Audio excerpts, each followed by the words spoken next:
They arrived with $47 between them, not 47 each, 47 total. A worn leather pouch that Samuel kept tucked inside his coat, close to his chest, the way a man carries something he cannot afford to lose. Because he couldn't. Because there was nothing else.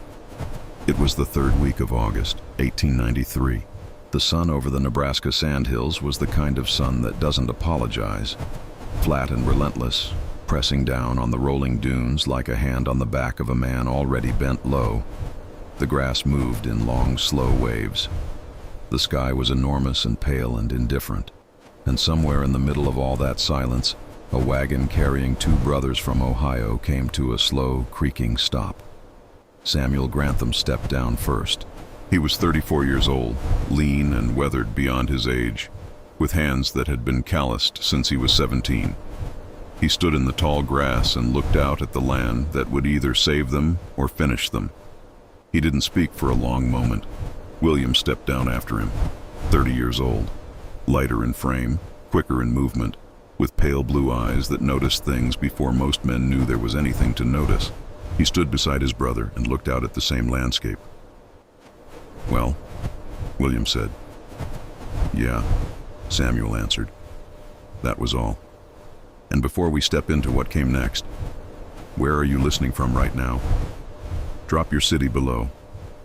I want to know how far this story is traveling. To understand why two men would stand in the middle of the Nebraska wilderness with $47 and call it a beginning, you have to understand where they came from and what they were leaving behind. Samuel and William Grantham were born in a small farming town in eastern Ohio, the sons of a man named Robert Grantham, who had worked the same 80 acres of thin, exhausted soil for 30 years without ever truly getting ahead. Their mother, Eleanor, had died of fever when William was 11 and Samuel was 15, and after that the house had gone quiet in a way that never fully reversed. Robert Grantham was not a cruel man. He was simply a tired one. A man who had used up most of what he had just surviving and had very little left over for things like warmth or vision or hope. Samuel had left Ohio at 22, not in anger, not with drama. He had simply walked into his father's kitchen one morning in early spring, set his hat on the table, and said that he was going west to find work. His father had nodded slowly, the way men nod when they already knew something was coming and have made peace with it. They shook hands at the door. Samuel did not look back as he walked down the lane. He spent the next 12 years moving through Kansas and Missouri, hiring on with cattle operations that needed experienced hands and letting go of him when the season ended or the money ran short. He learned everything there was to learn about managing livestock on open range, how to read weather in the color of a morning sky, how to move a herd across broken country without losing animals to injury or panic, how to stretch feed through a hard winter when the hay meadow had produced half of what you needed and the nearest town was 30 miles away. He became the kind of man other cowboys trusted with decisions. The kind ranchers promoted to foreman and then quietly resented for being better at the job than they were. But 12 years of wages at $30 a month left a man with skill and almost nothing else. The ranches belonged to other men. The cattle belonged to other men. The land always belonged to other men. And Samuel Grantham had reached the age of 34 with the slow, grinding awareness that if something didn't change, nothing would. That he would spend the rest of his working life making other men prosperous and die with nothing to show for it but a good reputation and worn-out boots. William had followed his brother west in 1887 at 19. He had spent 6 years working alongside Samuel on various ranches across Kansas, learning the trade the way younger brothers learn things, by watching carefully, asking few questions, and then quietly doing it better than anyone expected. Where Samuel was methodical and patient, William was instinctive. He had a gift with horses that went beyond training or technique. He could read an animal's mood in the set of its ears and the tension in its hindquarters before the horse itself seemed to know what it was feeling. Ranch owners noticed. Other cowboys noticed. William noticed that they noticed and said nothing about it. By 1893, both brothers had arrived at the same conclusion from slightly different directions. The conclusion was simple and uncomfortable and entirely true. Working for wages was a life sentence dressed up as employment. The Homestead Act offered something different. 160 acres of federal land, free, to any citizen who would live on it and improve it for 5 years. File the claim, build a dwelling, work the land, prove it up. The government would hand you the deed. It sounded almost too straightforward. But both men had been around long enough to know that straightforward and easy were not the same thing. They had spent the first months of 1893 researching locations with the quiet seriousness of men who understood that a bad decision at this stage would cost them years. Samuel had heard reports of the Nebraska Sandhills from other ranch hands, a vast region of grass-covered dunes in the north-central part of the state, remote and wild. Too sandy for crop farming, but excellent cattle country with deep-rooted native grasses that held moisture even in dry years. Federal land was still available there. Settlement was sparse. And, this was the detail that mattered most to William, feral horses still ran free in the valleys between the dunes.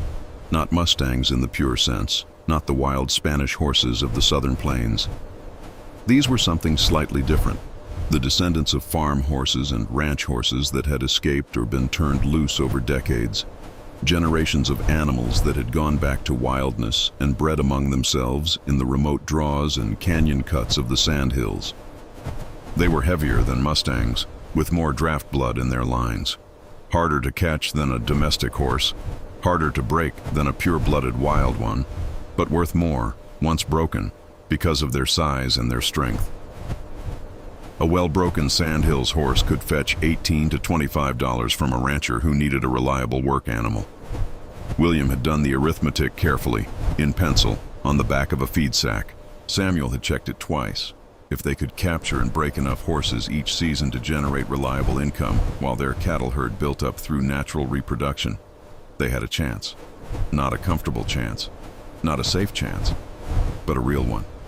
They filed their adjacent claims at the Federal Land Office in Valentine, Nebraska, on the 14th of July, 1893.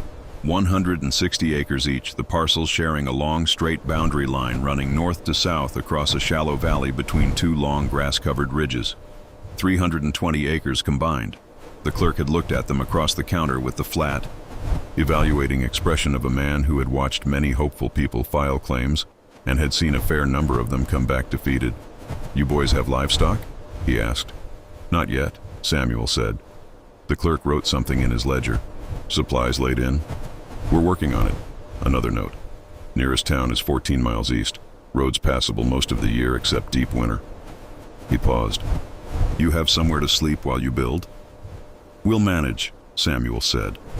The clerk looked at them for another moment, then stamped the papers.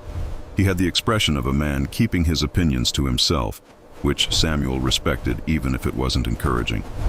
They spent 3 days in Valentine purchasing what they could afford from their $47. A used axe and a spade, each with handles that had been repaired at least once. 2 coils of good rope. A small cast-iron stove, second-hand, with a section of pipe that didn't quite fit right and would need shimming. Flour, dried beans, coffee, salt, and enough sugar to last 2 months if rationed carefully. A box of rifle cartridges, a cold chisel and a hammer for working with stone. They spent $31.16. They had $15.84 remaining. Samuel counted it out that evening, sitting on the tailgate of their borrowed wagon in the yellow light of a lantern. He set the coins in 2 rows on the wood and looked at them for a while. "That's not much margin," William said. "No," Samuel agreed. "It isn't." He gathered the coins back into the pouch and tucked it inside his coat. What happened next, what they built from those $15 and that empty land, would take 5 years to complete and a lifetime to understand. But that night, in the warmth of a late August evening with the grass whispering around them and the stars coming out over the Sandhills one by one, neither man was thinking about what came after. They were thinking about what needed doing first. And the first thing was shelter. The land they had claimed sat in a shallow valley running roughly east to west, with a low grass-covered ridge rising on the north side and a gentler slope falling away to the south toward a seasonal creek that ran clear and cold in spring and early summer before slowing to a thin trickle by August. The valley floor was sandy and soft underfoot. covered in blue stem and switchgrass that came up past a man's knee in the good places and shorter where the soil was thinner. There were no trees except a scattered line of cottonwoods along the creek, and even those were modest, 10, 12 feet tall at most, their trunks no thicker than a man's forearm. This was the essential problem with the Sandhills. The land was vast, and the grass was rich, and the water, when it came, was clean. But there was almost nothing to build with. No limestone outcroppings close enough to quarry, no timber, no clay suitable for brick. What there was, in unlimited supply, was sod, the dense root-bound top layer of the prairie, where decades of grass had woven themselves into a mat so tight it could be cut into blocks and stacked like stone. Samuel and William had read about sod construction before leaving Kansas. They had even seen a few sod houses on the plains, low and dark and earthen, half buried into hillsides, with walls a foot and a half thick and roofs that grew grass in wet years. They knew the theory. Now they had to learn the practice. They borrowed a sod-cutting plow from a homesteader named Peters, who had settled 4 miles to the east the previous year and was, in his own words, mostly still alive. The plow cut a furrow 8 inches wide and 4 inches deep, slicing cleanly through the root mat and turning up long ribbons of earthbound sod that could be cut into blocks roughly 2 feet long. Each block weighed close to 50 pounds. Building a wall required hundreds of them. They worked from first light to last light for 18 days. Samuel cut the sod with the plow while William drove the horse. Then they switched. Then they hauled the blocks by hand to the building site they had chosen, a spot on the south-facing slope of the North Ridge, where the hillside would give them one solid earthen wall for free, and the angle would catch winter sun. They stacked the blocks in offset courses the way a mason lays brick, packing loose soil into the gaps, tamping everything down with the flat of a spade. The walls rose slowly, 6 inches a day on a good day, less when the heat was bad or the ground was harder than expected. The roof was the hardest part. They felled 6 cottonwood poles from the creek bottom, each one a full day's work to cut, trim, and drag uphill. They laid the poles across the top of the walls, then covered them with brush and a second layer of sod blocks, grass side up, packed thick enough to shed rain. The stovepipe went through a hole they had chiseled through the back wall. The door was a frame of cottonwood planks covered with canvas. There were no windows. When it was done, the structure measured 16 feet by 18 feet. The ceiling was low enough that Samuel had to duck slightly near the center beam. The floor was packed earth. The walls were 3 feet thick in places and smelled of roots and damp soil and something older. Something that had been in the ground a long time before men arrived to cut it up. It was not comfortable. It was not beautiful. It was not anything a man would have chosen freely if he'd had other options. But it was solid, and it was theirs. William stood in the doorway on the evening they finished, looking out at the valley below and the long grass moving in the last of the day's wind. The sky to the west was deep orange fading to purple, the kind of sky that only exists over flat country where there's nothing to interrupt it. "Home," he said, not as a celebration, just as a fact. Samuel looked around at the low dark walls, the dirt floor, the stovepipe tilted slightly to the left. "For now," he said. He laughed that evening, a quiet, tired laugh over a fire built from cottonwood scraps and dried grass. It was the last easy laugh he would have for a long time, because the walls were up. But the real work, the kind that tested not just the body but the bond between 2 men, hadn't started yet. The first frost came on the 9th of October. Samuel saw it when he stepped outside before dawn to check the stove's wood supply. A thin white crust on the grass, delicate as paper, already beginning to dissolve at the edges as the sky lightened in the east. He stood in the doorway for a moment and watched it go. Then he went back inside and added wood to the fire without waking William. He didn't need to say anything. They both knew what was coming. But before the cold settled in for good, there was one problem that mattered more than firewood or food stores, or the gaps in the sod walls that let in thin fingers of wind at night. There was the problem that had been sitting at the back of Samuel's mind since the day they filed their claims in Valentine, and the clerk had looked at them with that carefully neutral expression. They had no cattle, 320 acres of good grass country, A house, crude as it was, that would hold through winter. Two experienced stockmen who between them had managed thousands of head of cattle across 12 years of range work, and not a single animal to show for any of it. Without cattle, they were not ranchers. They were two men living in a dirt house on empty land, waiting for something to happen. And in the Nebraska Sandhills in the autumn of 1893, waiting was another word for losing. Samuel had known this problem was coming long before they arrived. He had been turning it over in his mind for months, examining it from different angles the way a man examines a stone wall he needs to get past. Looking for the loose place, the gap, the angle that the wall's builder hadn't thought about. And slowly, over the long wagon rides and the quiet evenings of that summer, he had arrived at something that wasn't quite a solution, but was the closest thing to one available to two men with $15 and a good name. The name was the thing. After 12 years of range work, Samuel Grantham had something that couldn't be spent or stolen or lost to bad weather. He had a reputation, not a famous one, not a celebrated one, but a solid, specific, well-earned one among the people who mattered in cattle country. The ranchers and foremen and land managers who hired and fired and extended credit based on character as much as collateral. There was one name in particular that Samuel kept returning to: George Aldrich. Aldrich ran a cattle operation of moderate size about 22 miles southwest of Valentine, in a river-bottom country where the grass was thick and the water reliable. Samuel had worked for him briefly in the spring of 1891, 2 years before, during a difficult calving season when Aldrich had needed extra experienced hands and Samuel had needed the work. They had gotten along well, not warmly, not as friends exactly, but with the quiet mutual respect of two competent men who recognized competence in each other. Aldrich was a careful man, deliberate. He did not make decisions quickly, but when he made them, he held to them. Samuel had written to him in June, before they left Kansas. A careful letter, 3 pages long, written and rewritten twice before he was satisfied with it. He had explained the plan in plain language: the adjacent claims, the combined operation, the horse capture income to bridge the gap while the cattle herd built up. He had asked, directly and without apology, whether Aldrich would consider providing a small starting herd on extended credit, to be repaid from future production over 5 years. He had not expected a quick answer. He had not expected any answer, if he was honest with himself. But a reply had come in late July, forwarded through the Valentine post office where Samuel had arranged to collect their mail. It was 2 pages in Aldrich's careful, cramped handwriting, and Samuel had read it 3 times standing at the post office counter before he folded it and put it in his coat pocket. Aldrich had not said yes. He had said he was willing to talk, which, from George Aldrich, was nearly the same thing.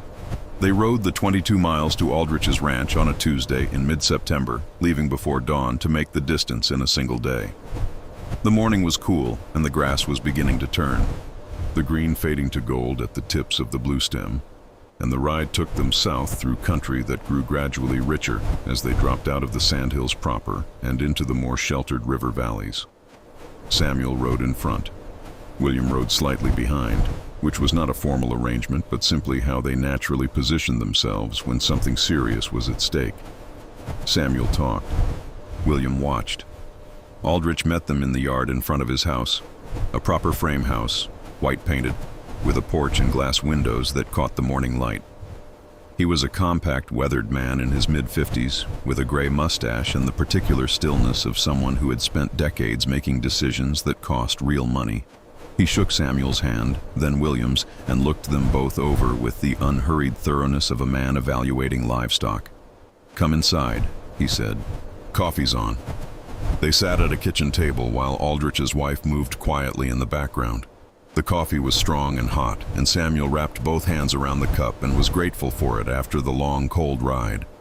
Aldrich didn't waste time. "Your letter was straightforward," he said. "I appreciate that.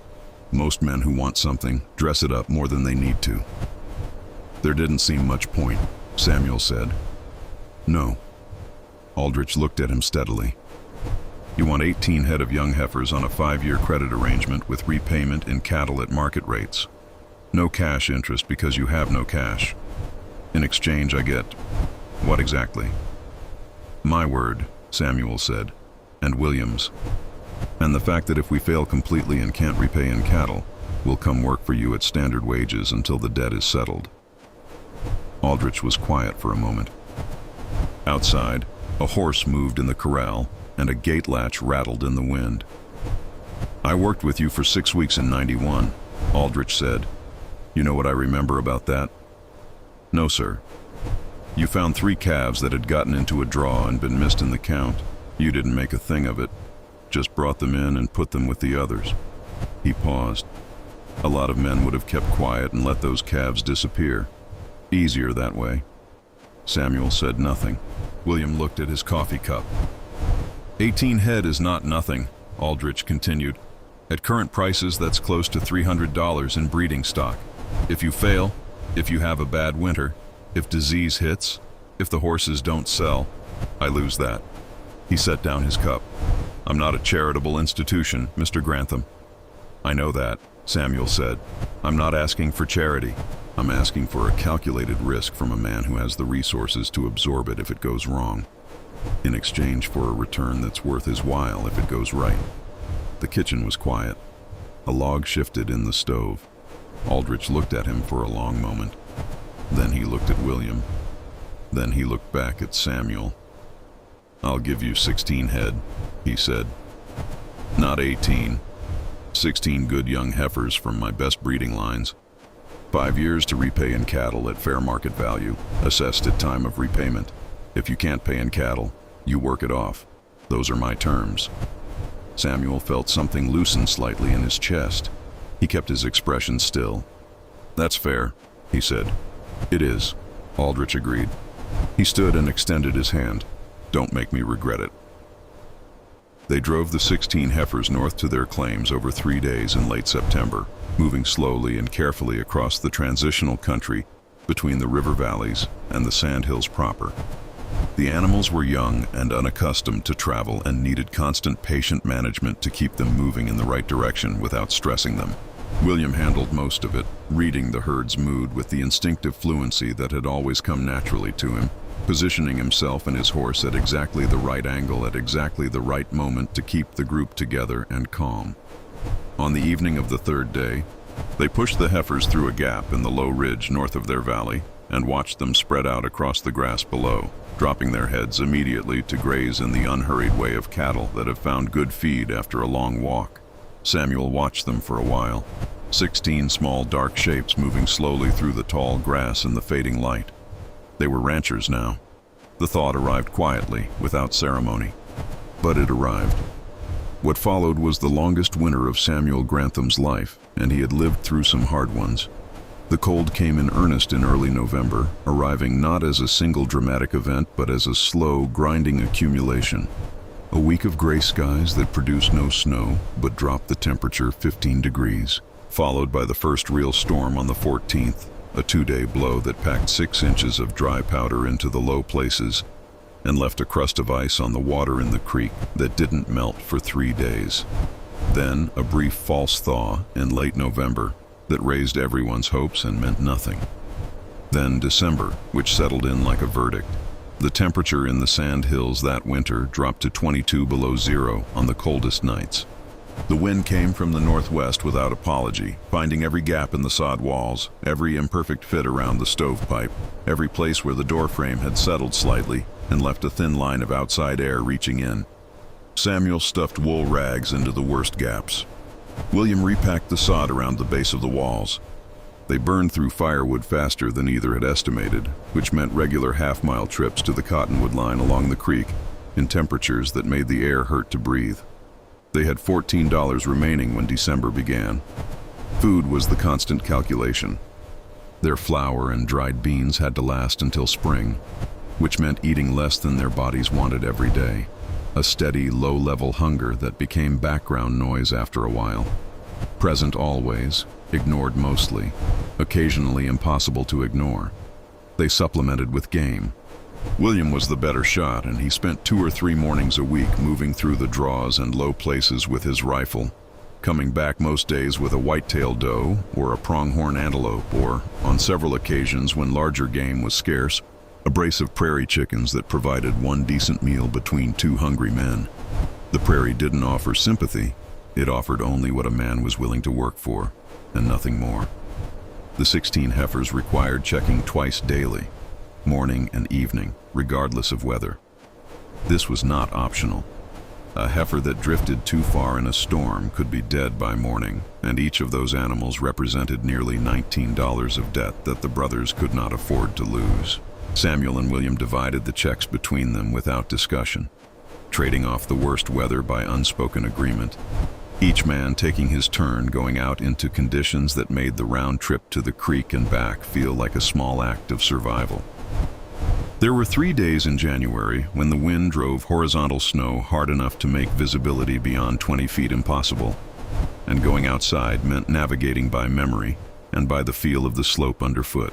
On the second of those days, Samuel lost his sense of direction briefly in a whiteout between the ridge and the valley floor and stood completely still for 60 seconds, heart hammering, until the wind shifted slightly and he recognized the angle of the slope beneath his boots. He did not tell William about it that evening. Some things were better carried alone. By February, the firewood stack was dangerously low and they were burning everything combustible they could find. Dried grass bundled tight, cottonwood brush too thin to be worth cutting in normal circumstances, the broken handle of the spare spade. The beans were 3/4 gone. The flour was half. They had managed to put away a significant amount of jerked antelope meat in late autumn, and that sustained them through the worst of it. But jerked meat alone is a bleak diet, and by March both men were lean in a way that went beyond ordinary hunger. And yet the heifers were alive. All 16 of them, thin and rough-coated but alive and sound, gathered in the low sheltered draw on the south side of the ridge where the brothers had been feeding them the small reserve of cut grass they'd managed to stockpile before the snow came. 16 animals that represented the entire future of everything they were trying to build, and they had not lost a single one. There is a particular kind of satisfaction that has no name in ordinary language. The satisfaction of having held something fragile and important together through conditions designed to destroy it. Samuel felt it on the first morning of March when he walked out into air that was still cold, but carried, for the first time in months, a faint suggestion of something other than winter. The snow in the valley had receded enough to show patches of dead grass. The creek was audible again beneath its ice. A meadowlark called once from somewhere on the south ridge. He stood in that thin, early spring light and looked at 16 heifers grazing on the first bare patches of ground, and he felt something that was not quite happiness but was close enough to matter. William came and stood beside him. "All 16, William said. "All 16, Samuel confirmed. They stood there for a while in the cold, quiet morning, two thin, worn-down men who had just survived something that a fair number of people would not have survived, watching their small herd graze in the returning light. The winter was behind them. What came next would test them in ways the cold never had. The feral horses of the Sandhills were not creatures that announced themselves. They moved through the draws and low valleys between the dunes like something half-remembered, glimpsed at a distance in the early morning, gone by the time a man looked twice, a smudge of movement on a far ridge, the sound of hooves on soft sand, fading before it fully registered, tracks in the creek mud that told you something had been there hours before you arrived to read them.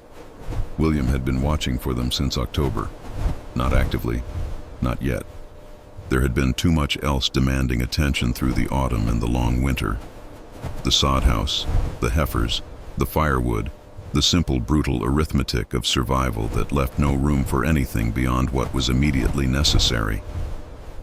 But even in those months, some part of William's attention had been turned outward toward the country beyond their valley, cataloging what he saw and heard and filing it away with the patient instinct of a man who understood that information gathered quietly in the present becomes advantage used precisely in the future.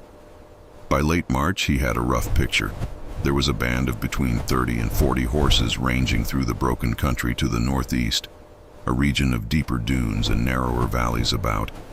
8 miles from their claim, where the grass grew thick in the sheltered draws and 3 small springs provided reliable water, even in dry years.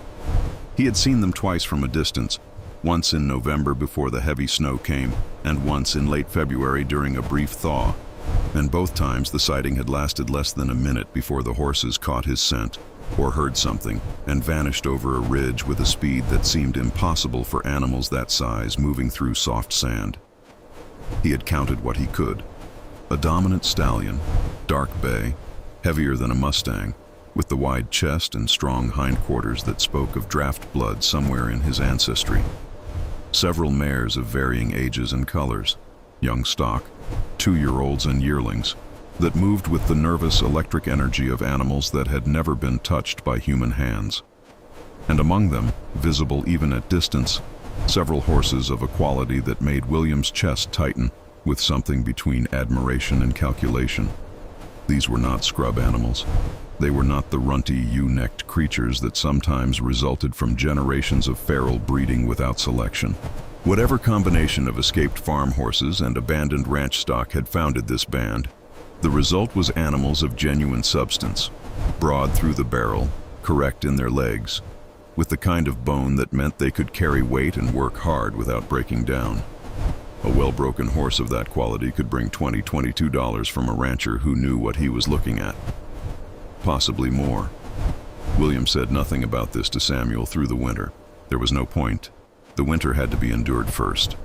Plans made in February were the kind of plans that kept a man sane in February and needed to be remade entirely in April when the world looked different. But when the snow finally pulled back for good in late March, and the grass began its slow green return, and the days stretched long enough to allow real work again, William spread a rough map on the dirt floor of the sod house one evening and showed his brother what he had been thinking. Samuel studied the map for a long time without speaking. His finger traced the line of the northeast draws, the location of the springs, the 2 ridges that formed a natural narrowing in the terrain about 6 miles out. "You've been planning this all winter," Samuel said. "Thinking about it," William said. "There's a difference." Samuel looked up. "Is there?" William almost smiled. "I didn't have a plan until I had enough information to make a real one." What he had was this. Approximately 3 miles northeast of the springs where the horse band watered, the terrain formed a natural funnel. 2 long parallel ridges of high dunes converged toward a shallow canyon cut, a draw perhaps 40 feet wide at its mouth, narrowing to 20 feet at its back, with walls of packed sand and grass roots steep enough that a horse would not attempt to climb them at speed. If a structure could be built across the mouth of that draw, strong enough to hold panicked animals, high enough to discourage jumping, it would function as a natural corral requiring no 3 sides of its own. The land itself provided 3 sides. Men only needed to build one.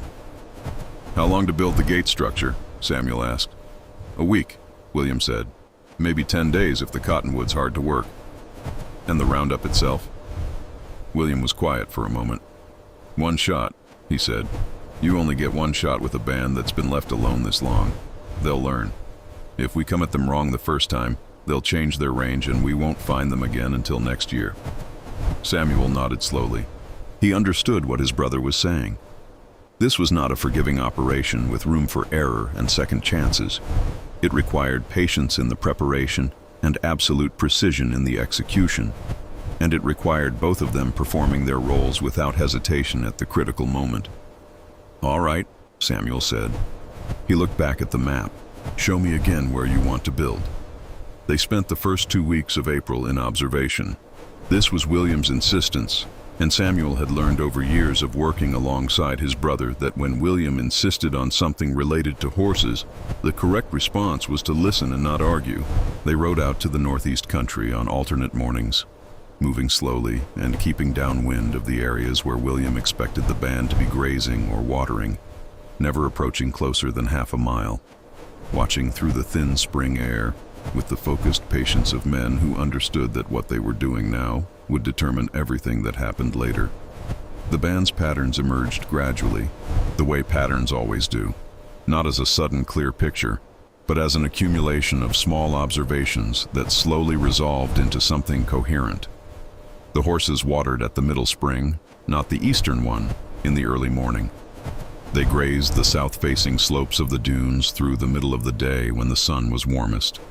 In the late afternoon, they drifted northeast, moving toward the higher dunes where the wind kept the insects down. They moved along the same general corridors day after day, the lead mare, a rangy gray with a distinctive white blaze, setting the direction and pace while the stallion worked the edges of the group, watchful and deliberate. William watched the stallion carefully. A dominant stallion in a feral band was the variable that could make or break a capture operation. If he panicked early and drove the band away from the intended direction, the whole approach collapsed. If he held his ground too long and then charged instead of fleeing, a man on horseback in his path had a very short list of good options. "He's smart," William told Samuel one evening after a long observation session. "Smarter than most. He's already noticed us twice and chosen not to run." "That's good," Samuel said. "It means he's confident," William said. "Which means when he does run, he'll run hard, and he'll run where he chooses, not where we want him to go." He paused. "We need the gray mare to go first. If she goes toward the canyon, he'll follow to stay between her and the threat." Samuel looked at him. "And how do we get the gray mare to go first?" William stared at the fire for a moment. "We come from the east," he said. "She always moves west when she's startled. It's what she did both times she noticed us, west and slightly north." He paused. "Which is exactly where we need her to go." They built the gate structure over 9 days in late April. The work was harder than either had anticipated, not because of the construction itself, but because of the logistics of working 6 miles from their claim with limited materials and no ability to make multiple supply runs without losing time they couldn't afford. They cut cottonwood poles from the creek on their own land and loaded them onto the wagon in pre-dawn darkness, driving slowly across the soft Sandhills terrain to avoid bogging down in the sandy draws, arriving at the canyon site by mid-morning and working until the light failed. The structure needed to be 7 feet high, high enough to discourage jumping from animals in a full panic, and strong enough to hold against the combined weight and force of 30 or 40 horses hitting it simultaneously. They set the upright poles 18 inches deep in the packed sand at the canyon mouth, bracing each one with diagonal supports driven into the canyon walls. Between the uprights, they wove horizontal rails of cottonwood and dense brush, filling the gaps with smaller branches packed tight enough to present a solid visual barrier. At the center, they built a gate section, 2 heavy uprights with a rail that could be swung across and lashed in place within seconds.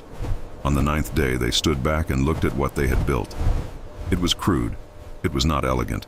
It would not have impressed a carpenter or a finish builder, but it was solid in the way that frontier construction is solid, not refined, but functional, built to do one specific job under extreme conditions and do it without failing. William pushed against the center section with his shoulder. It didn't move. "It'll hold," he said. "It has to," Samuel said. They rode home in silence that evening, both men already mentally rehearsing what came next. The construction was done. The observation was done. The plan was as complete as it was going to get. What remained was the thing itself. They went before dawn on the 1st of May. The night before, neither man had slept well. Samuel had lain on his bedroll in the dark sod house, listening to the wind move over the roof and running the sequence through his mind for the 100th time, checking it for gaps, for the places where something could go wrong and cascade into everything going wrong. William had been quiet all evening, not the easy quiet of a man at rest, but the focused, interior quiet of someone gathering themselves for something that required everything they had. They ate before first light, cold beans and coffee so strong it was nearly bitter, the kind of breakfast that fuels a man without comforting him. They checked their horses carefully in the darkness, cinches tight, nothing loose, nothing that could catch or tangle at speed. Samuel carried his rifle across his saddle. William carried only rope, 3 coils of it, draped over his saddle horn with the casual readiness of a man who had been throwing loops since he was 16 years old. They rode northeast in the darkness, moving by memory and by the feel of the terrain, the horses picking their way carefully through the soft sand. The sky lightened slowly from black to deep blue to the first pale gray of pre-dawn. By the time they reached their approach position, a low saddle between 2 dunes about 1.5 miles south of where the band typically grazed at this hour, there was just enough light to see. William stopped his horse and sat completely still for a long moment, reading the air. "Wind's right," he said quietly. "They're north of us, maybe 3/4 of a mile." "You can tell that?" Samuel said. "The birds," William said. He nodded toward the dune ridgeline. "Nothing's moving up there? Something pushed them off that ridge in the last hour?" Samuel looked at the ridgeline. It was true. No meadowlarks, no sparrows working the grass tips. The ridge was silent in a way that silent ridges sometimes are when something large has recently passed. They waited. This was the part that required a different kind of discipline. Not the discipline of hard physical work, which both men had in abundance, but the discipline of absolute stillness in a moment when every instinct pushed toward movement. They waited for 20 minutes. 30. The light strengthened. The shadow pulled back from the east-facing slopes of the dunes, and then, just below the far ridgeline to the north, a shape appeared. The gray mare. She came over the ridge at a walk, head up, ears moving, reading the air the way horses do when they're alert but not yet alarmed. Behind her, one by one, the rest of the band followed. Dark shapes against the lightening sky, moving down the slope toward the valley floor where the morning grass was wet with dew, and the air smelled of spring water and new growth. William watched them for 60 seconds without moving. Then he looked at Samuel. Samuel nodded once. They came over the dune at a dead run. The sound hit the horse band before the sight did. 2 horses and 2 men erupting over the ridge at full gallop. William shouting, Samuel's arm waving the slicker he'd pulled from behind his saddle in a single motion, the noise sudden and enormous in the quiet morning air. The gray mare spun and bolted west. The band exploded after her, 30-some horses going from stillness to full flight in 2 seconds, a thunder of hooves on soft sand that Samuel felt through his saddle and his boots and somewhere in his chest. They ran. What followed was 2 miles of the most demanding riding Samuel had ever done in his life. The band was fast, faster than he had anticipated.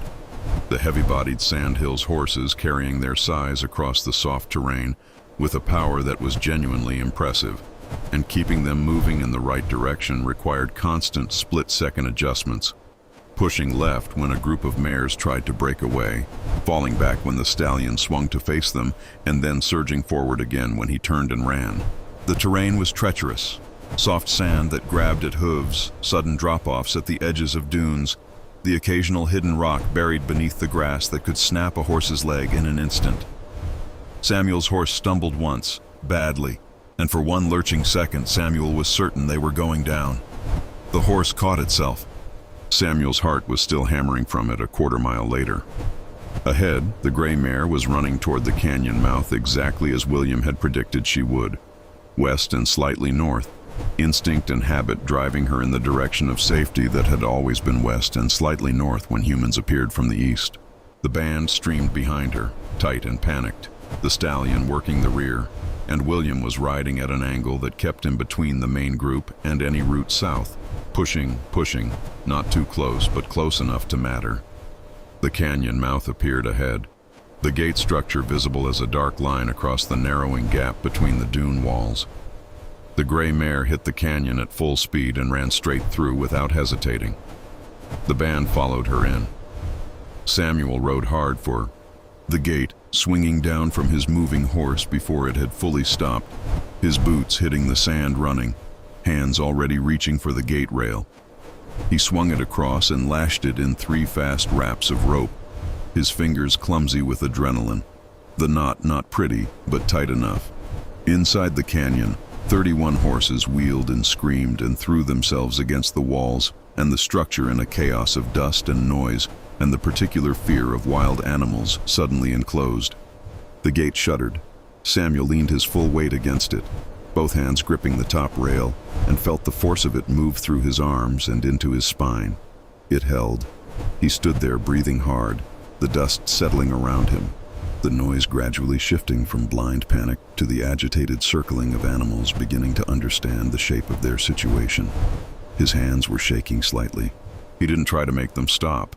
William appeared beside him, breathing hard, his face covered in dust, and something that looked like pure concentrated focus slowly releasing. They looked at each other. 31, William said, counting through the dust. How many can we realistically work? Samuel asked. William was quiet for a moment, studying the horses through the gate rails with the evaluating eye of a man already thinking about the next 3 months of work. 12, he said. Maybe 13. The rest we'll have to let go once we've sorted them. Samuel nodded.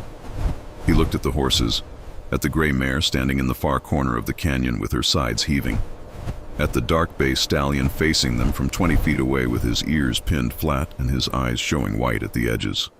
The stallion had not charged. He was standing his ground, watching them with an intelligence that was almost uncomfortable to look at directly. He's going to be trouble, Samuel said. Yes, William agreed. He is. He said it the way a man says something he has already made peace with. Because some things worth having come attached to the trouble of getting them, and there is no separating one from the other. The work of breaking the horses began the following morning. It would consume the entire summer. It would test William's patience and Samuel's nerve and the bond between them in ways that the winter had not. 3 of the 12 horses they selected would prove genuinely unbreakable, not difficult, not resistant in the ordinary way, but something harder and more fundamental than that. And releasing them back to the Sandhills after weeks of patient effort was a loss that cost real money and left both men quieter than usual for several days afterward. But 9 horses were broken to a level that Valentine's horse dealer, a sharp-eyed man named Edward Greer, was willing to pay for. He examined each animal with the thorough, unhurried professionalism of someone who had been buying and selling horses for 30 years and had no interest in being impressed or in impressing anyone else. He rode 4 of them himself, noting the way each responded to rein and leg, the balance, the willingness. He ran his hands down legs and checked teeth and looked at feet with the quiet, systematic attention of genuine expertise. When he was done, he looked at William directly. "Where'd you get these?" he said. "Sandhills Ferrels," William said. "Northeast of Valentine." Greer looked at the horses again. "These aren't scrub stock," he said. "Somebody's draft blood in here somewhere." "Yes, sir," William said. "We noticed that." Greer named his price. $167 for 9 horses, averaging just under $19 a head. Samuel kept his expression still while Greer counted the bills onto the wagon seat between them. $167. More money than either brother had held at one time in their combined lives. When Greer's wagon had disappeared down the Valentine Road, Samuel spread the bills on the tailgate and looked at them in the afternoon light. "We need a wagon of our own," he said. "And grass seed for the hay meadow, and 2 bulls. And food," William said. "And food," Samuel agreed. "And we keep $10 back for what we don't know is coming yet." William looked at the money, then at his brother. "It's going to work," he said. It was not a question, but it wasn't quite a statement either. It was something in between, the careful, provisional hope of a man who had learned not to count things that hadn't fully arrived yet. Samuel gathered the bills and folded them inside his coat. "Ask me that in 5 years," he said. But something had shifted, something quiet and fundamental. They had arrived in August with $47 and a plan that required everything to go approximately right. 11 months later, they had 16 heifers, all of them healthy, several of them carrying their first calves. A rough but functional ranch taking shape on 320 acres of federal land, and $167 in cash that had come entirely from their own skill and their own labor, and their own willingness to do something that other men had looked at and decided was too dangerous or too hard. The prairie hadn't given them anything, but it hadn't taken everything either, not yet.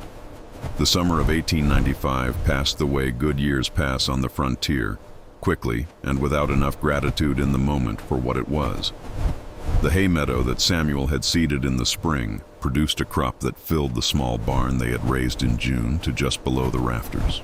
The heifers that had wintered through that first brutal season were cows now, broad and settled, and 11 of them had calved successfully in the spring, bringing the herd to 27 head. The 2 bulls they had purchased with the horse money moved through the pasture with the unhurried authority of animals that understood their purpose. William ran a second horse capture in July, a smaller operation, 7 horses taken from a different band ranging further west, 5 of them broken and sold to Greer and Valentine for $93. The ranch was not prosperous, but it was functioning. And functioning in the Sandhills in 1895 was something. They repaired and extended the fence line along the south pasture. They dug a proper root cellar into the north slope of the ridge for food storage. They patched the sod house walls where 2 winters of freeze and thaw had opened cracks wide enough to let in serious cold. Samuel rode into Valentine twice that autumn for supplies and came back both times with the quiet satisfaction of a man who had paid for what he needed in cash and still had money remaining. By the end of 1895, the herd stood at 31 head. By the end of 1895, they also had something harder to quantify, but no less real, a pattern. A rhythm of work that moved with the seasons and built on itself year by year. The cattle herd growing through reproduction, the horse income bridging the gaps, the ranch infrastructure improving incrementally with each season's earnings. It was not fast. It was not dramatic. But it was accumulating the way honest work accumulates when a man stays with it long enough, slowly, steadily, with a compound effect that only becomes visible when you look back across several years at once. Samuel looked back sometimes in the evenings, sitting on an upturned crate outside the sod house door with his coffee cooling in his hand.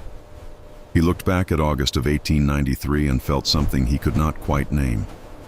Not pride exactly. Something quieter than pride. The recognition of distance traveled. He did not share these reflections with William. William was not a man who looked backward. He was already thinking about the next season, the next capture, the next improvement to the operation. This was a difference between them that had always existed and had never been a problem, because it meant that between the 2 of them, the past was acknowledged and the future was planned for, and neither was neglected. What neither of them was planning for arrived in June of 1896. The rain stopped. It didn't stop dramatically. There was no final storm, no last significant rainfall that a man could point to afterward and say, that was the last of it. It simply became apparent, gradually, over the course of several weeks, that what had been a dry spring was becoming something more serious. The clouds that built in the southwest on warm afternoons, the clouds that in a normal year would darken and thicken and deliver an inch of rain that the grass needed, dissipated instead. Day after day they dissipated, pulling apart in the evening light into long, thin streaks that meant nothing. By the middle of June, the soil in the hay meadow had developed the fine surface cracks that appear when the top 3 inches dry out completely. By the 1st of July, the grass on the exposed south-facing slopes had stopped growing. By mid-July, it was dying, not dormant, which was a condition the native grasses could recover from, but genuinely dying. The stems going brittle and brown from the ground up, the root systems giving up on soil that had nothing left to offer them.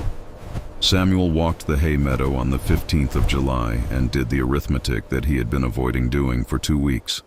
The hay crop would yield perhaps a third of what last year's meadow had produced, possibly less. They had 31 head of cattle to feed through a winter that was now, based on experience, known to run at least 5 months of serious cold. The hay they could expect to cut was not enough. It was not close to enough. He stood in the middle of the failing meadow in the flat white heat of a July afternoon and felt the ground beneath the arithmetic. The solid, unforgiving fact that the prairie didn't negotiate, that it did not adjust its demands to accommodate a man's plans or a man's needs, or even a man's desperate willingness to work. It simply was what it was, and what it was right now was dry in a way that threatened everything they had spent 3 years building. He walked back to the sod house slowly. William was at the fence line on the east pasture when Samuel found him, replacing a post that had heaved in the spring thaw. He looked up when Samuel approached, read something in his brother's face, and set down his tools.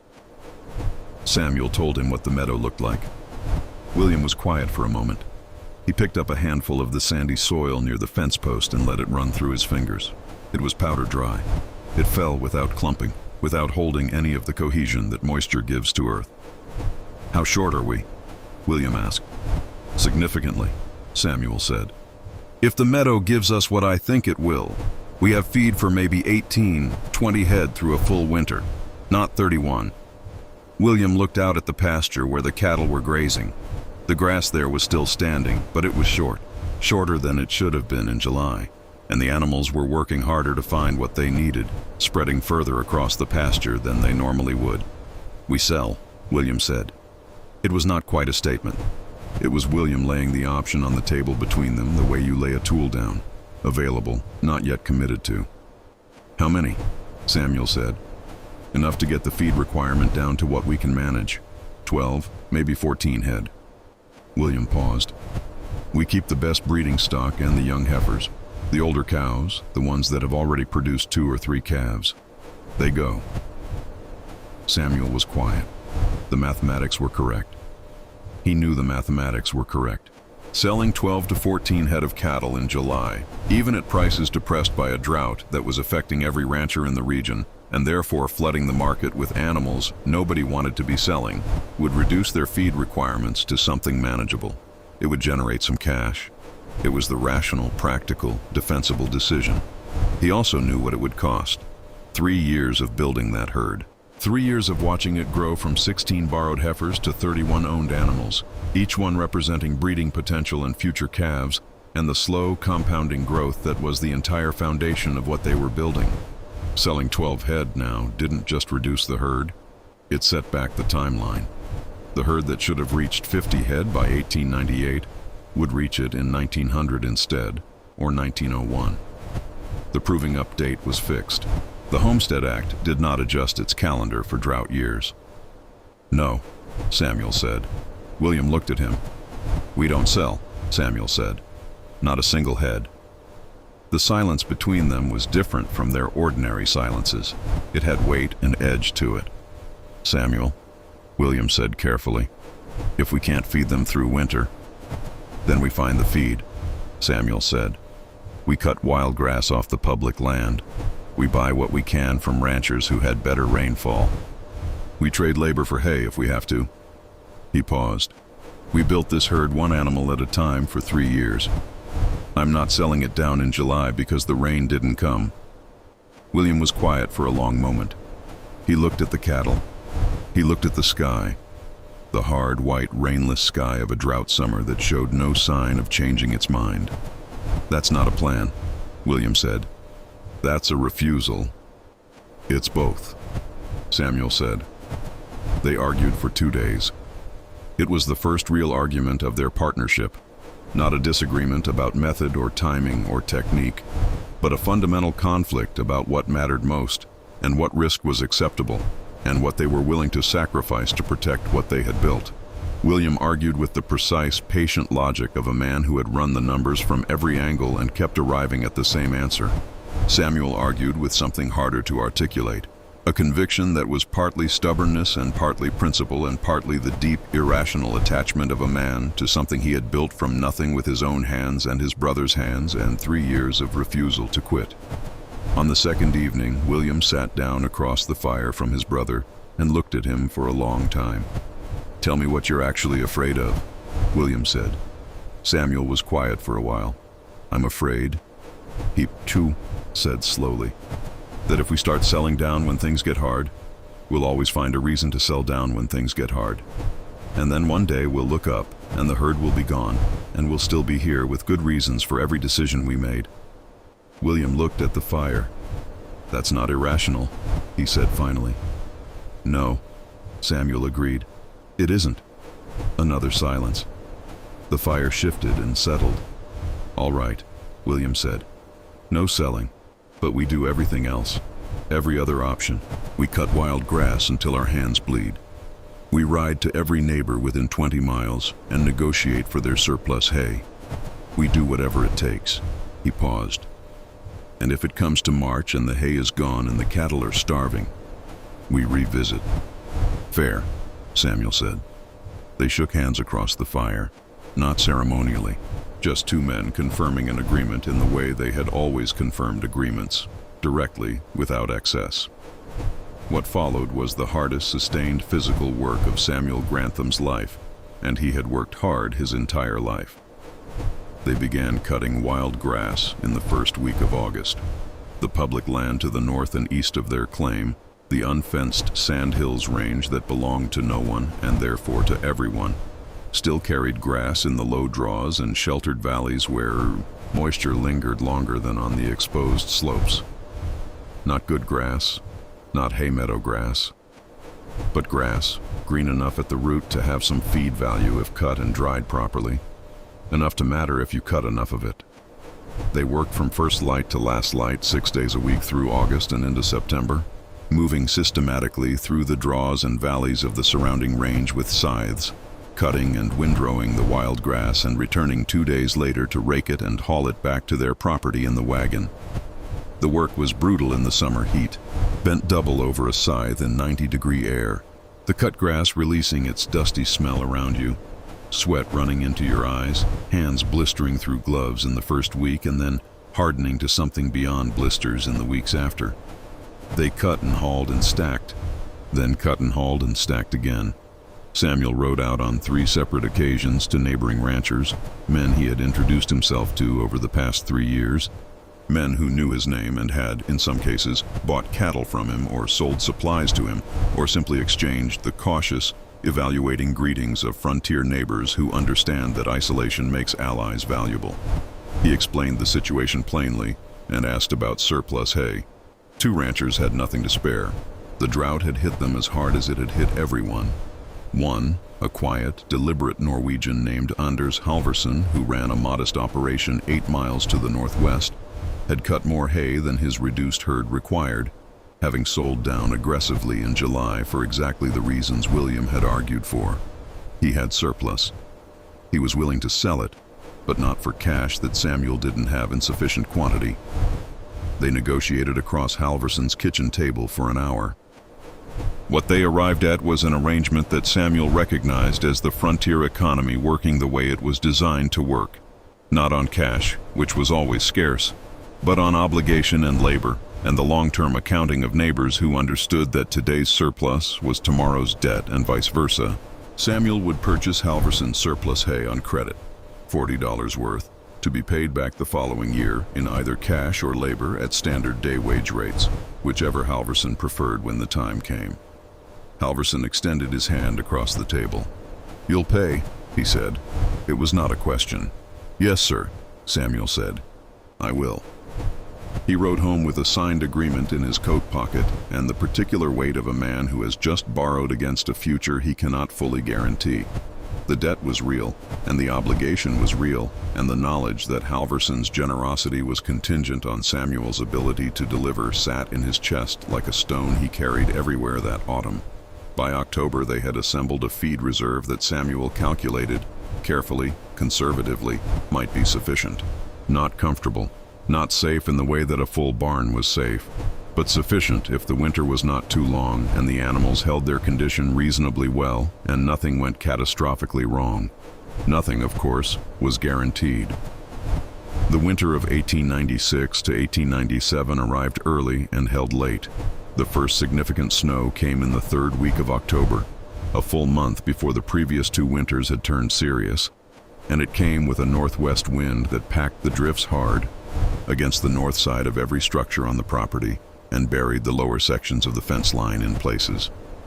Samuel spent 2 days digging out after that first storm, working alone while William managed the cattle, and when he finished he stood in the yard and looked at the sky to the northwest and felt something cold that had nothing to do with the temperature. It was going to be a long one. He rationed the feed from the first day of November with a precision that bordered on obsession, calculating each day's allocation based on total reserves divided by projected days of winter, divided by number of animals, adjusting the numbers as the weather developed and as the cattle's condition changed. He kept a tally on a piece of board nailed to the barn wall, updating it every evening by lantern light, checking the arithmetic twice before he was satisfied. William watched him do this for 3 weeks before saying anything. "You know the cattle can feel it," William said one evening. "When the feed is short, they get anxious." "I know," Samuel said. Anxious cattle lose condition faster than calm ones. I know that too, Samuel said. He set down the chalk. What do you want me to do about it? William was quiet for a moment. Nothing, he said. I just wanted you to know I know what you're carrying. Samuel looked at his brother. In the low lantern light of the barn, with the wind outside and the cattle shifting in their stalls, and the smell of hay and manure and cold air all mixed together, William looked older than 32. They both did, probably.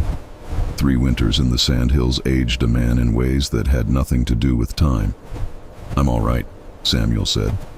I know you are, William said. So am I. They stood together in the cold barn for a moment, 2 brothers in the middle of a hard winter they had chosen, surrounded by the animals whose survival represented everything they had worked for and borrowed for and refused to give up on. Choices had costs, even the right ones. The hardest part was not the cold or the hunger or the endless physical labor. The hardest part was the waiting. Waiting for the feed to hold, waiting for the weather to break, waiting for March with its suggestion of a different world on the other side of all this difficulty. Waiting while the tally board on the barn wall showed the reserves going down day by day, and the winter showed no particular interest in concluding. In January, during a stretch of 10 consecutive days, when the temperature did not rise above -15, and going outside for any purpose required a commitment of will that cost something real each time, Samuel sat alone in the sod house one evening after William had gone to sleep and allowed himself, for the first time since they had arrived in Nebraska, to genuinely contemplate failure, not as a probable outcome, not even as a likely one, but as a real possibility that deserved to be looked at honestly, rather than avoided. If the hay ran out before March, if more than 2 or 3 animals died from cold or malnutrition, if the spring came and the herd was too reduced to recover its trajectory within the homesteading timeline, if any of those things happened, the plan, the 5-year plan they had built their entire adult futures around, would be broken in ways that might not be repairable. He sat with this for a long time in the dark. Then he added wood to the stove, lay down on his bedroll, and went to sleep. Because the alternative to sleeping was continuing to sit in the dark, contemplating failure, and that was not going to feed the cattle in the morning. The cattle needed feeding in the morning. That was the fact in front of him. Everything else was speculation, and speculation in January at -15 was a luxury that cost more than it was worth. The prairie didn't care what a man feared. It only cared what he did next. They lost 4 animals, 2 cows in February, older animals that had been borderline going into winter and could not hold their condition through 6 weeks of sub-zero cold on reduced rations. 1 young heifer in early March, cause unclear, found stiff in the far corner of the south pasture on a morning when the temperature had dropped to -20 overnight, and 1 calf born too early in a late February storm, premature and too small to survive the cold even with everything William did through a long night in the barn to save it. 4 animals out of 31. In the worst winter either man had seen in Nebraska. Samuel stood in the south pasture on the morning they found the heifer and looked at the remaining herd. 27 head, thin and rough-coated, moving slowly through the last of the winter grass with the deliberate energy conservation of animals that had been working hard just to stay warm for months, but alive. 27 alive and standing. He had expected to feel the 4 losses more acutely than he did. Instead, what he felt was something complicated. Grief for the animals themselves. A specific and practical grief, and underneath it a kind of exhausted relief that was almost shameful in its intensity. 4, not 10, not 15. 4. They had held. When the first real thaw came in the second week of March and the snow pulled back from the south-facing slopes and the first green appeared at the base of the dead winter grass, both brothers stood outside in the thin March sunshine for a long time without speaking.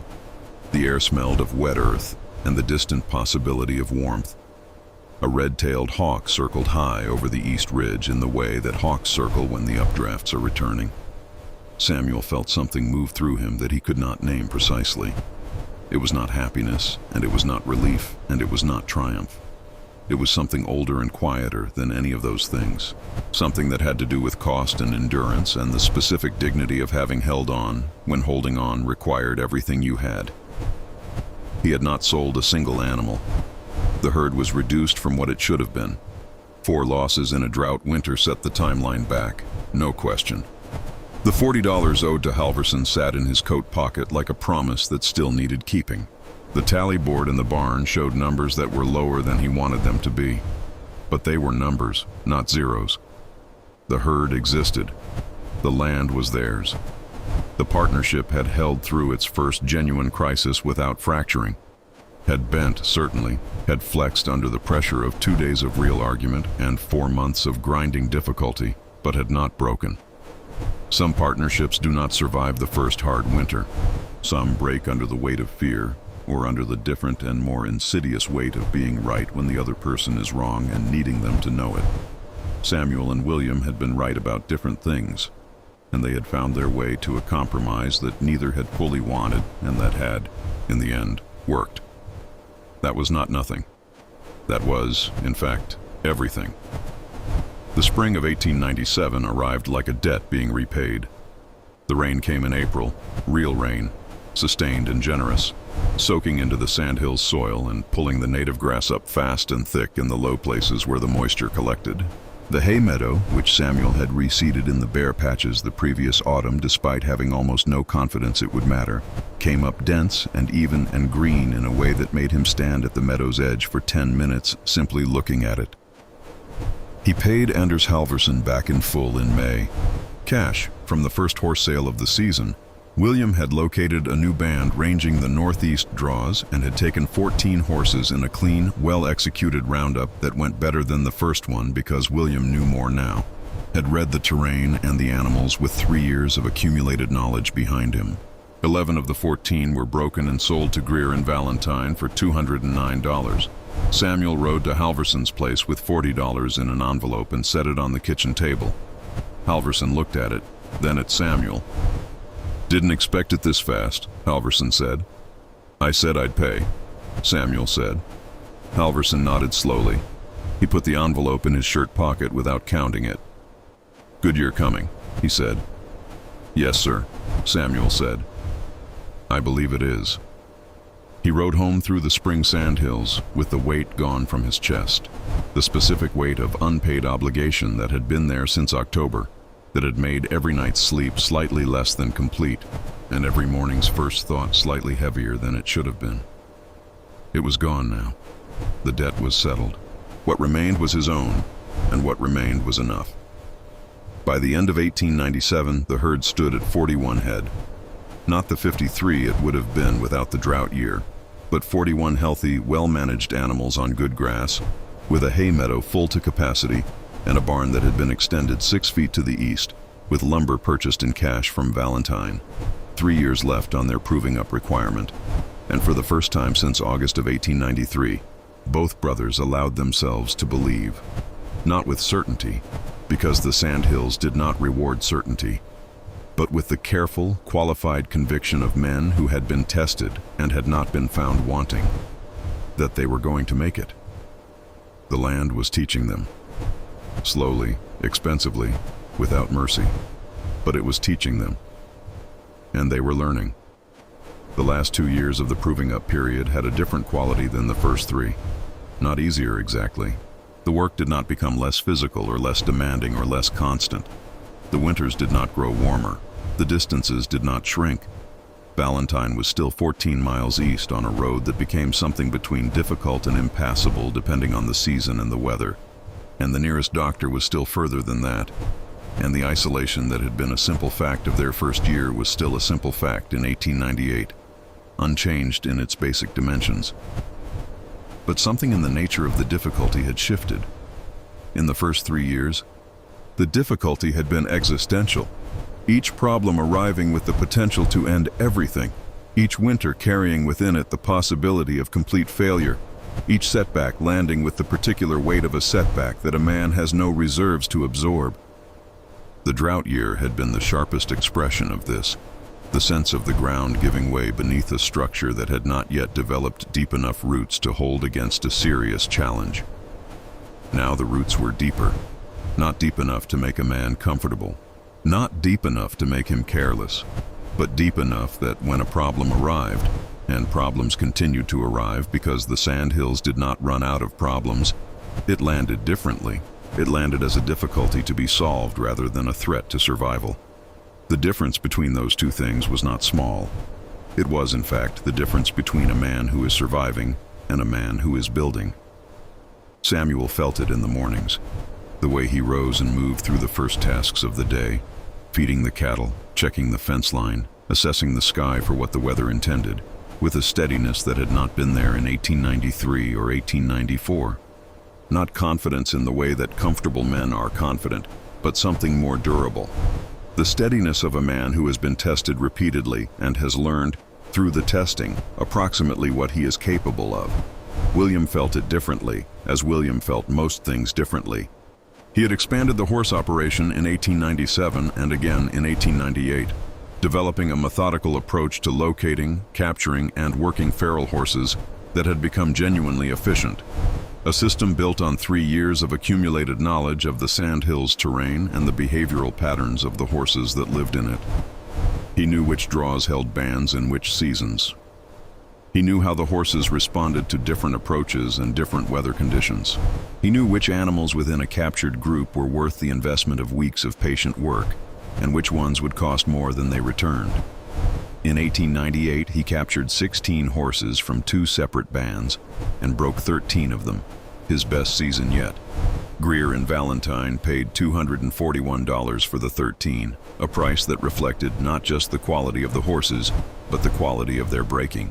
William's reputation with Greer had grown over 4 years to the point where the dealer held animals for William's assessment before buying from other sources, and had mentioned twice, in the careful way that businessmen mention things they don't want to seem too eager about, that he could sell more broke Sandhills horses than William was currently producing.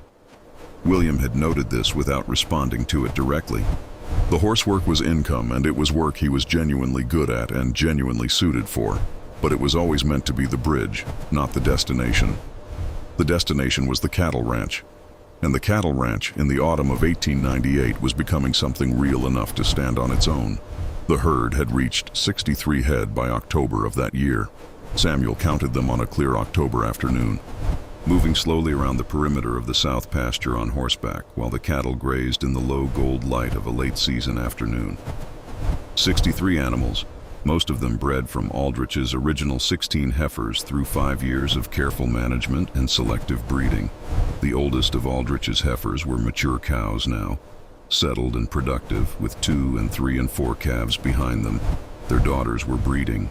Their granddaughters, the first third-generation animals born entirely on the Grantham claim, were yearlings moving through the grass with the easy confidence of animals that had never known anything but this particular valley, these particular ridges, this particular quality of Sandhills light.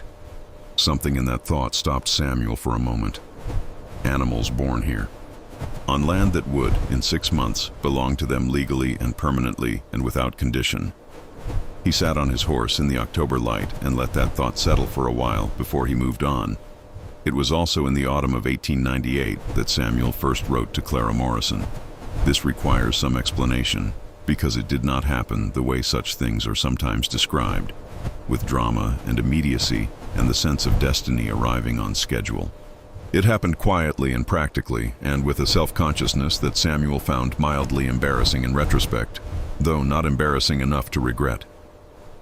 Clara Morrison was the younger sister of a woman named Ruth Harker, whose husband ran a dry goods operation in Valentine.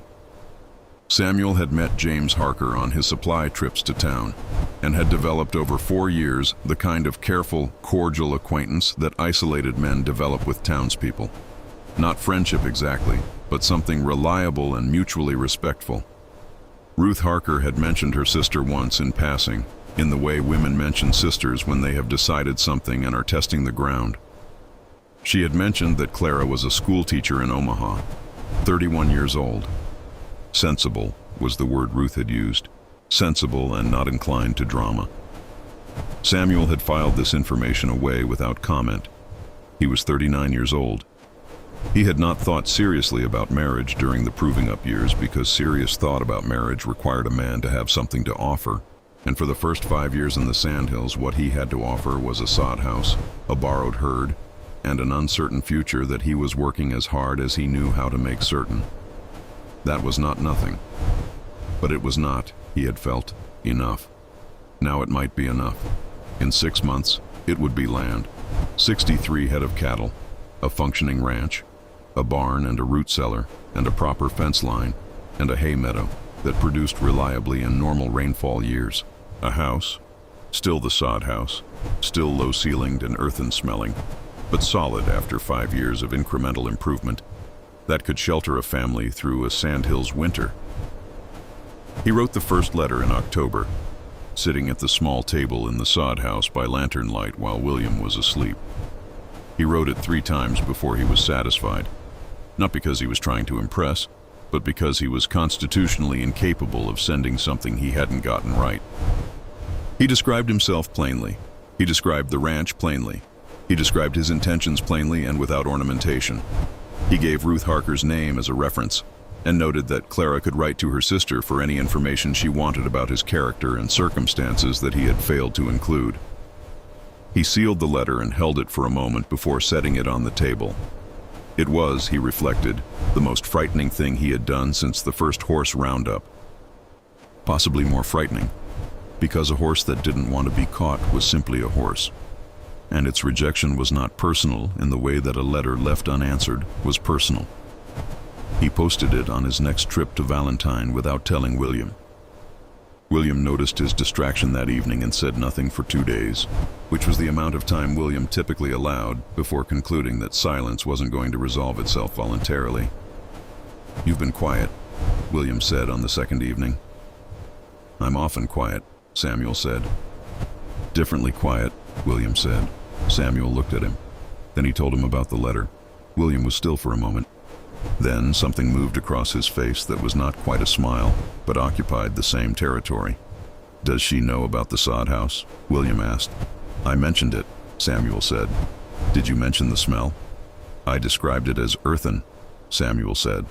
William nodded slowly, with the expression of a man exercising significant restraint. "That's one word for it," he said. It was also in the autumn of 1898 that William began spending more time than strictly necessary at the Hayes Ranch.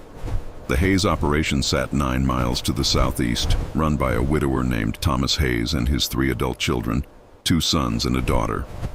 William had met Thomas Hayes at a Valentine stockmen's meeting the previous year and had found him to be a man of genuine substance, knowledgeable about cattle, careful about land, with the particular directness of someone who had been through difficulty and had come out the other side without illusions. They had talked for 2 hours at that meeting about grass management and water development and the long-term prospects for Sandhills ranching, and William had ridden home feeling that rare thing, the sense of having spoken with someone who understood the same things he understood in approximately the same way. The daughter's name was Martha. She was 26 years old, and she had been running the household since her mother died 3 years before with a competence and lack of complaint that William had noticed on his first visit to the Hayes place and continued to notice on subsequent visits that he found reasons to make with increasing frequency through the summer and autumn of 1898. She knew cattle, not just the domestic knowledge of a ranch woman who helped with branding and calving, but the genuine working knowledge of someone who had been involved in every aspect of the operation since she was old enough to sit a horse. She had opinions about grass management that differed from her father's in specific ways, and she expressed them directly and without apology, and was usually right. William found this quality impossible to be indifferent to. He did not write letters. He was not a man who expressed things through writing. He was a man who showed up, reliably, consistently, with the quiet persistence of someone who had learned through years of working with horses that patience and presence, sustained over time, accomplished things that force and hurry never could. By November, Martha Hayes had stopped being surprised when William Grantham appeared at the Hayes Ranch on a Tuesday afternoon with a question about fence posts that she knew and he knew did not actually require a 9-mile ride to answer. By December, she had stopped pretending that the question about fence posts was the reason he came.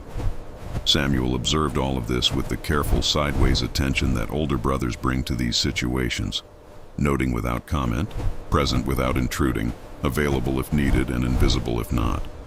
He said nothing to William about it directly. He didn't need to. Some things between brothers operate below the level of language, communicated in the register of shared history and long familiarity. And what passed between Samuel and William on the subject of Martha Hayes was conducted entirely in that register. A look held a half-second too long, a question not quite asked, a silence that acknowledged rather than avoided. They understood each other. They had always understood each other. Clara Morrison wrote back in December. Samuel received the letter on a Tuesday, collected from the Valentine post office on a supply run, and read it standing at the post office counter in his coat and boots with the cold coming in under the door. He read it twice. Then he folded it carefully and put it in his inside coat pocket and completed his supply purchases with the focused efficiency of a man whose mind is doing something else entirely. She wrote well, clearly and directly, without affectation, in a hand that was precise without being stiff. She had spoken with her sister Ruth, she said, and Ruth had given her a thorough account of Samuel Grantham's character and circumstances, which she had found informative. She had questions, which she listed, not rudely, but with the practical directness of a sensible woman who understood that corresponding with a man she had never met was an exercise in gathering information as much as anything else. She wanted to know about the land and the work and the life, because she was not interested in representations designed to impress her, but in accurate descriptions that would allow her to make an informed assessment. She also noted at the end that she found directness more attractive than eloquence, and that his letter had been direct, which she appreciated. Samuel read that line 3 times. He wrote back the same evening, 14 pages, the longest letter he had ever written in his life. He described everything: the sod house and its smell and its low ceiling and its dirt floor that they had still not managed to properly board over, the winters and what they actually cost, the drought year and the argument with William and what it had taught him, the cattle and the horses and the hay meadow and the fence line and the root cellar and the particular quality of a Sandhills evening when the light came low from the west and turned the grass colors that didn't have names. He described the life as it was, not as it might become, not as he hoped it would be. As it was, in December of 1898, in the 4th year of a 5-year proving up claim in the Nebraska Sandhills, difficult and isolated and demanding, and despite all of that, worth it in a way he could not fully explain but had stopped needing to explain to himself. He posted the letter on his next trip to town and rode home through a thin December snow with the curious lightness of a man who has said a true thing and left it in the world to do whatever it was going to do. The winter of 1898 to 1899 passed. It was hard in the ordinary ways, and not catastrophic in any extraordinary way. And for men who had survived the winter of 1896 to 1897, ordinary hard was something they moved through without drama, doing what needed doing each day, and sleeping at the end of it, and rising before dawn to do it again. The hay held. The herd held. The sod house held, as it had always held, dark and low-ceilinged and smelling of earth. The stove in the corner throwing its small circle of warmth outward into the cold. Samuel and William spent the long evenings of that final winter in a quiet that was different from the quiet of other winters. Not anxious, not calculating, something closer to the quiet of men who are waiting for something they have earned and are allowing themselves carefully to believe is actually coming. They did not speak about it often, but it was present between them constantly, the way important things are present, not announced but felt. The awareness that the 5 years were almost complete, that the land office in Valentine held paperwork with their names on it that would, in the spring, become something permanent and legal and real. Some nights Samuel lay awake and listened to the wind move over the sod roof and thought about his father in Ohio, the tired man in the kitchen doorway who had nodded when Samuel said he was going west, who had shaken his son's hand at the door and watched him walk down the lane without looking back. He wondered if his father would recognize what had been built here from that departure, whether the distance between a handshake at an Ohio doorway and a cattle ranch in the Nebraska Sandhills was the kind of distance a man could see clearly from where Robert Grantham stood. He thought probably not, that some distances could only be understood from the inside. He thought about William, asleep 4 feet away, who had followed him out here at 19 with the same nothing that Samuel had started with, and had contributed things to this operation that Samuel could not have provided alone: the horse knowledge, the instinct, the specific kind of patience that wild animals require, and that cannot be learned or performed but only possessed. He thought about what a different story this would have been without William, whether it would have been a story at all. He thought it probably would not have been. The prairie didn't care who you used to be, but it rewarded what 2 men could do together that neither could do alone. On the 14th of March, 1899, the snow was still on the ground in the north-facing draws, but the south slopes were clear, and the creek was running free, and the first meadowlarks had returned to the east ridge. Samuel and William rode into Valentine together. They had ridden this road dozens of times over 5 years, for supplies, for horse sales, for mail, for the occasional necessity of human company after weeks of isolation.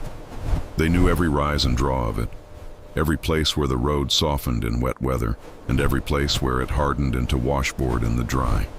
They had ridden it in blizzard conditions and in summer heat, and in the long, clear cold of January mornings when the air was so still it felt like the world was holding its breath.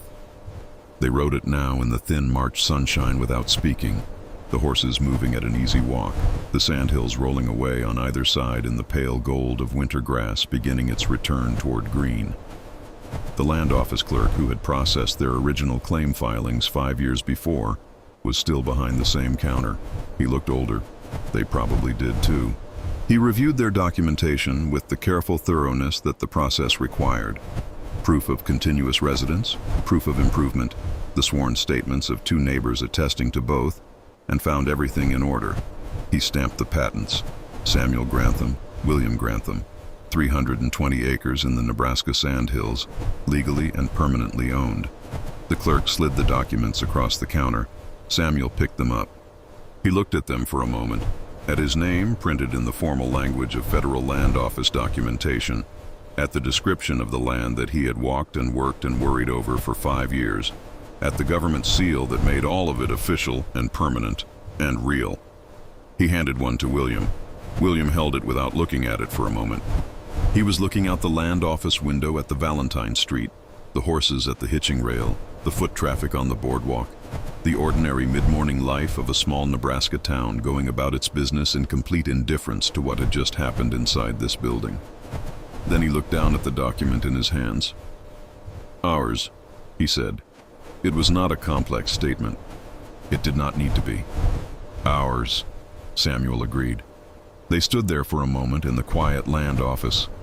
2 men holding pieces of paper that represented 5 years of work and cold and hunger and danger, and the kind of sustained refusal to quit that is not heroic in the telling but is, in the living, everything. Outside, the March wind moved through Valentine's main street and lifted a little dust from the road and set it down again somewhere else, the way wind does, indifferent to where things end up, indifferent to what they cost to get there. The brothers walked out into it together. What came after was built on what came before, the way all real things are built.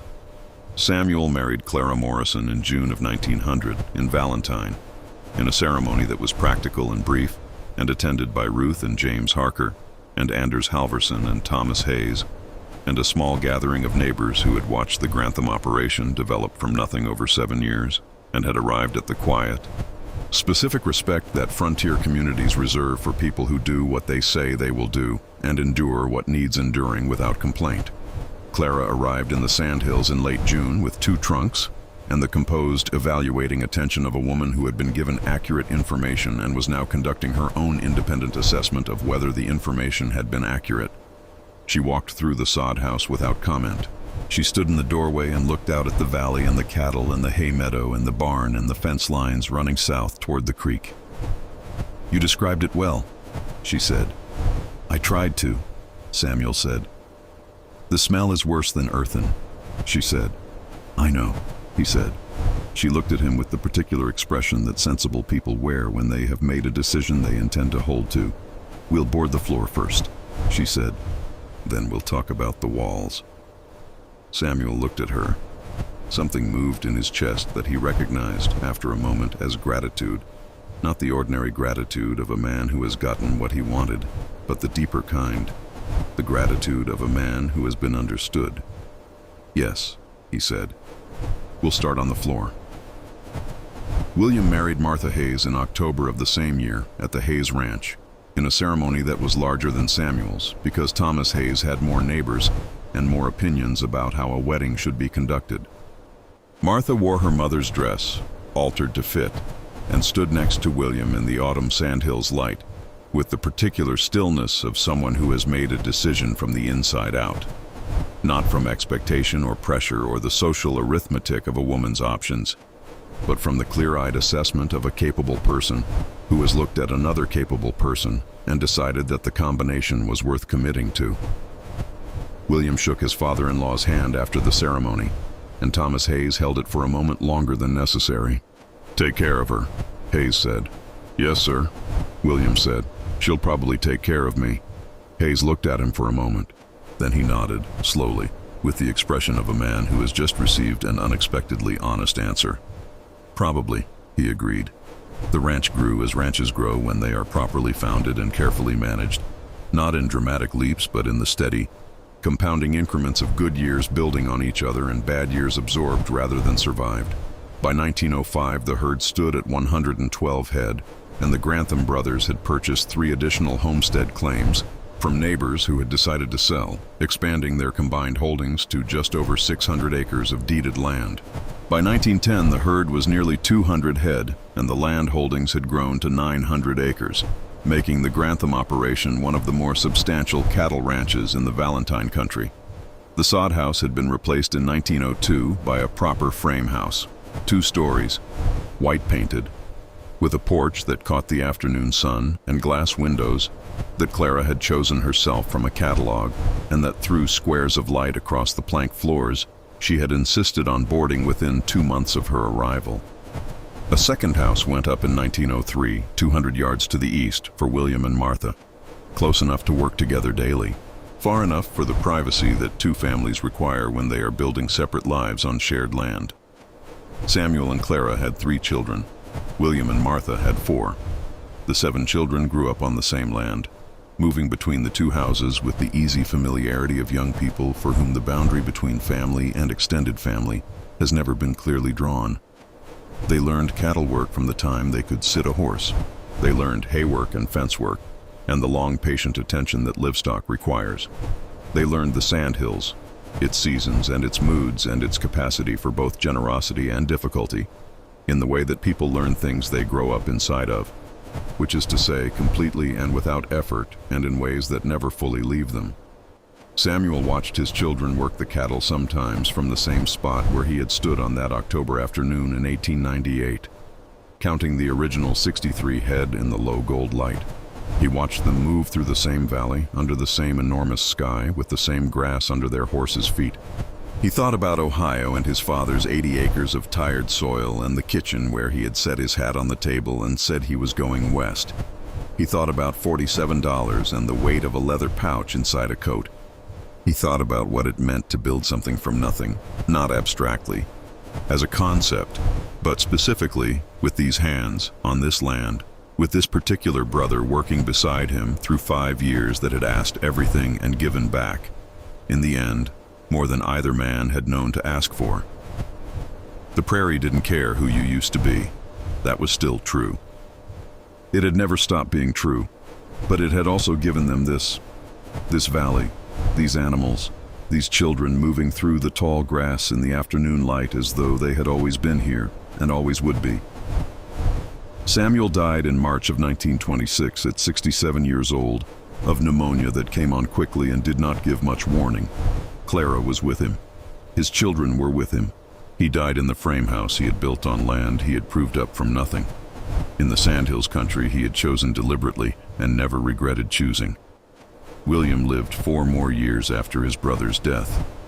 Those who knew him in those years said he was never quite the same, that something essential had gone out of him with Samuel's passing, some quality of engagement and forward motion that had always been present before and was simply absent after. He continued to manage the ranch. He continued to be present for his children and his grandchildren. He continued to be William Grantham, which was still a considerable thing. But the partnership that had defined both their lives since August of 1893 was half gone, and a partnership is not a thing that halves cleanly. When one half leaves, the other half carries not just its own weight, but the weight of everything the absent partner would have done and said and decided and endured, and that weight, carried long enough, has its own kind of cost. William Grantham died in February of 1930 at 66 years old in the house he had built on land he and his brother had built together. Martha was with him. His children were with him. They buried him in the small cemetery on the east ridge of the valley, beside the brother he had followed west at 19, with nothing but ability and trust, and the willingness to bet everything on a plan that most sensible people would have called impossible. The headstone was simple. It said what it needed to say. William Grantham, 1864-1930. He built something real. The ranch passed to their children and from their children to their grandchildren, and it remained in the Grantham family until 1962, when the third generation, scattered now across Nebraska and beyond, with lives and careers that had led them away from the land their grandparents had built, made the decision to sell. The land went to a larger operation that absorbed it into a consolidated Sandhills ranch.